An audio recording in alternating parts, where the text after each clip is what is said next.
Պարոն իմ հարցը կապված է Դավիթ Սանասարյանի 7 տարի Հայաստանի Հանրապետության արդարադատության համակարգում կրիտ տալու եւ ըստ էության արդարացվելու գործին դուք այն անձնեիք, որ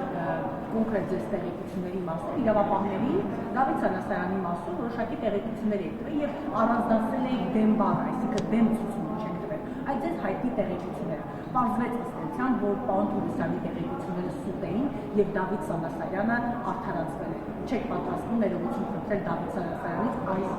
հրապարակային հոդվածի մարդը արդարացվել է դատարանում։ Վերջացրեցիք, խնդրում եմ չընդհատել պատասխանելիս։ Գործը հարուցվել է ժամանակին մեր կողմից ներկայացված տեղեկատվության հիման վրա, այն ժամանակ պետական վերահսկողական ծառայության մի շարք աշխատակիցների կողմից իրենց ծառայողական լիազորությունները վերազանցելու կասկածով։ Այդ բոլոր աշխատակիցները ոչ արդարացման հիմքով իրենց գործերը կարճվել են, այսինքն ըստ էության նրանց մեղավորությունը ապացուցված է։ Ինչ վերաբերում է կոնկրետ Դավիթ Սանասարյանի մասնակցության այդ գործընթացներին, դա եղել է իրավապահ մարմինների գնահատականի հարցը, ոչ Արսեն Թորոսյանը, ոչ որևէ ցուցմունք տվող անձ, այդտեղ որևէ լիազորություն չունի եւ իրավապահ մարմիններն են որոշում այս կամ այն անձին մեղադրանք առաջադրեն, թե չառաջադրեն։ Դատարանն էլ որոշում է արդարացնել, թե մեղավոր ճանաչել եւ դատարանի վճիռը մեր բոլորի համար ըստ էության վերջնական ակտ է եւ այդքանով պետք է սահմանափակվենք։ Ես որևէ մեկին ոչ մեղադրանք եմ առաջադրել, ոչ տարել եմ։ Ուրեմն ես չեմ շարունակում, որտեղ դուք ընդհատեցիք ձեր տեղեկություններն են սուտ, իմ ոչ մի տեղեկություն սուտ չի եղել։ Այլ հարցեր կան, հարգելի գործընկերներ։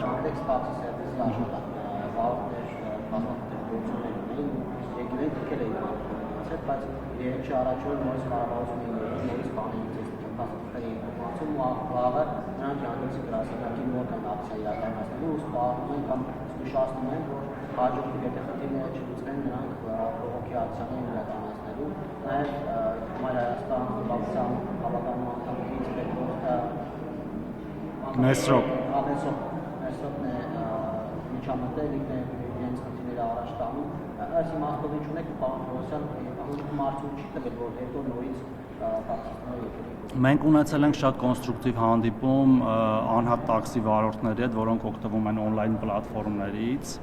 եւ նրանց հետ քննարկել ենք իրենց կողմից բարձրացրած բոլոր հարցերը, որոնց շատ մի փոքր մասն է վերաբերում կառավարությանը, մյուս մասը վերաբերում է Yandex պլատֆորմին կամ այլ պլատֆորմների եւ ինչպես մեր բոլոր քաղաքացիները, այդպես էլ այս մեր քաղաքացիները մեր համար կարեւոր են եւ մենք զբաղվում ենք իրենց խնդիրների լուծմամբ, ինչ վերաբերում է եւ էլի քննարկումներ ու հանդիպումներ ենք ունենալու, մյուս շաբաթ նորից հանդիպելու ենք, որոշ հարցեր արդեն գիտենք ինչպես ենք լուծելու, օրինակ կենսաթոշակային հարցերը, մյուս հարցերը։ Իմ համար տարօրինակ այստեղ որոշ ակտիվիստների կամ քաղաքական գործիչ ներկայացող ակտիվիստների միջամտություն է, այս գործընթացին, որ նախ սուտ տեղեկություններ տարածելով, երկրորդն էլ այդ մարդկանց ըստ էության նյարդերի կամ զգացմունքների վրա խաղալով ինչ որ փորձում է քաղաքական դիվիդենդներ քաղել, չեմ կարծում, որ այստեղ որևէ բան կա, որ նախ հնարավոր չի քննարկել եւ չլուծել, եւ երկրորդը պետք է օբյեկտիվ նայել այդ ամեն ինչին, բոլոր այդ բարձրացած հարցերը նայել իրականության մեջ։ Մենք իրականության մեջ նայել ենք, այդտեղ անլուծելի հարց չկա, բայց նաեւ կա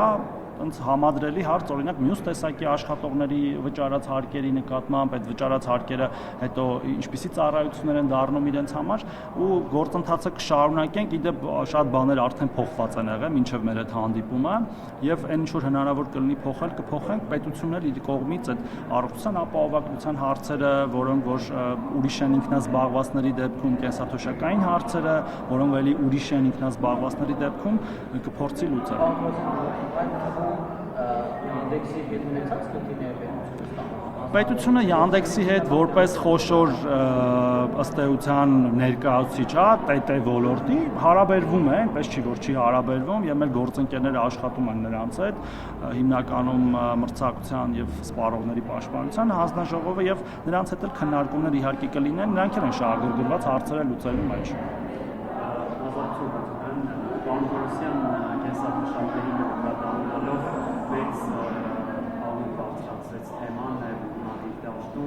ասվում է, որ ընտրություններին ընդառաջվեք, սա որ դուք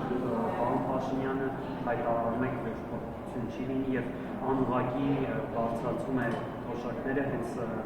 նույն cashback-երի միջոցով, այս հարցին անդրադարձեք, եթե հնարավոր է նաև իսկ հարցը կոնկրետ որն էր, ինչու հենց այս պահին որոշվեց, հա, ասվում է, որ հենց ընտրություններին ընդառաջ է առնում փոփոխությունը,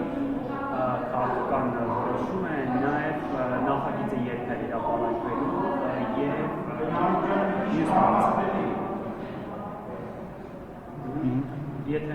եւ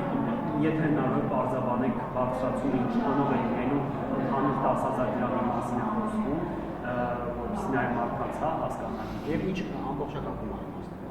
պատասխանեմ, ուրեմն կառավարությունը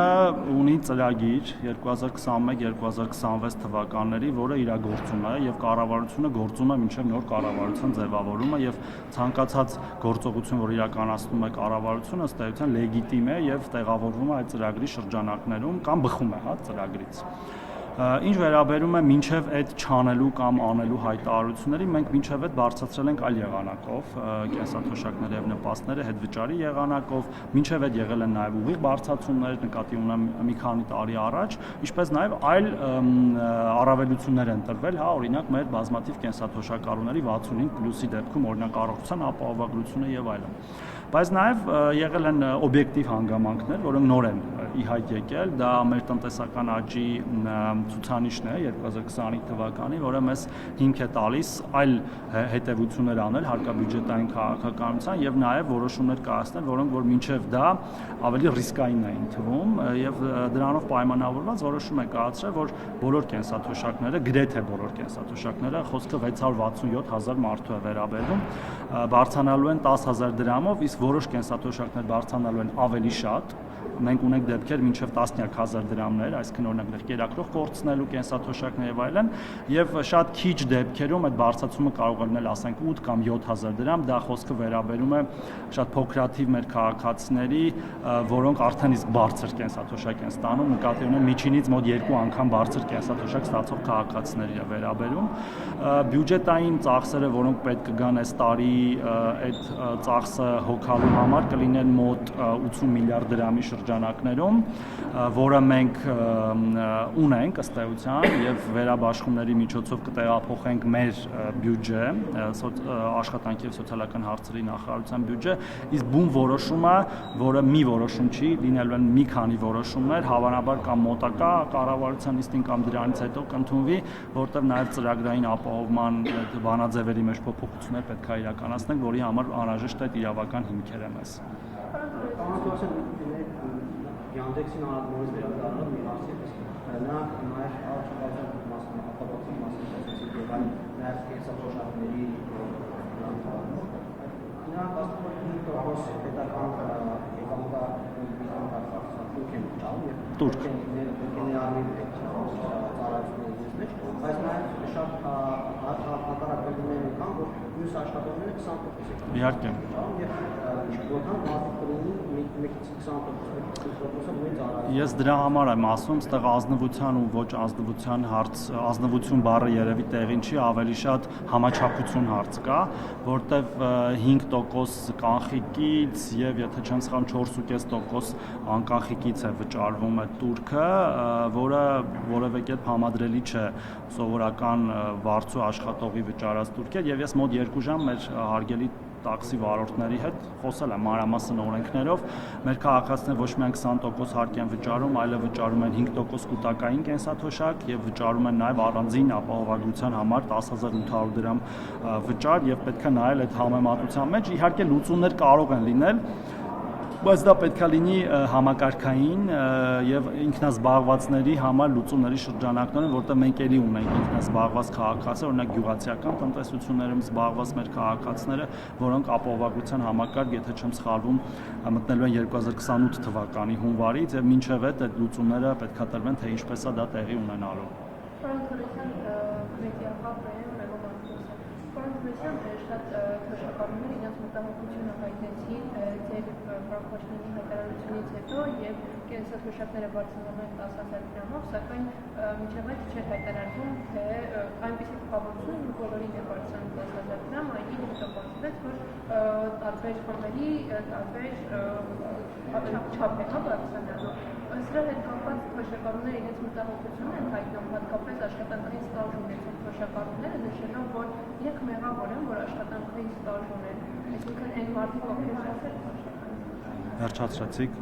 Ցավոք սրտի դուք բացակա եք, երբ որ ես այդ հարցին պատասխանում էի, եւ ես պատասխանել եմ, որ գրեթե բոլորին է բարձրանալու այդ 10,000 դրամով, այդ թվում ձեր նշած քաղաքացիները, իրանք ոչ թե մեղավոր, ոչ միայն մեղավոր չեն, այլ իրենք հենց ստաժի շնորհիվ ստանում են շատ ավելի բարձր կենսաթոշակ, քան այն քաղաքացիները, որոնք որ չեն ստանում բարձր կենսաթոշակ ստաժ չունենալու պատճառով եւ այդ բանաձևի մեջ, որը որ հիմա 24000 դրամի վրա է գումարվում ստաժը, գումարվելու է 34000 դրամի վրա այդ ստաժը եւ այդ քաղաքացիները, որոնք ունեն ավելի մեծ ստաժ, շարունակելու են ավելի շատ ստանալ, քան այն քաղաքացիները, որոնք որ չունեն աշխատանքային ստաժ։ Դուք երևի չեք լսում իմ պատասխանները, հարգելի լրագրողներ։ Դուք լսում եք իմ պատասխանը։ Ովքեր շատ են աշխատել, շարունակելու են շատ ստանալ եւ հետեւաբար չի խրախուսվում քիչ աշխատելը։ Հավանիչ տեսանյութը եւ բաժանորդագրվիչ նորությունները բաց չթողնելու համար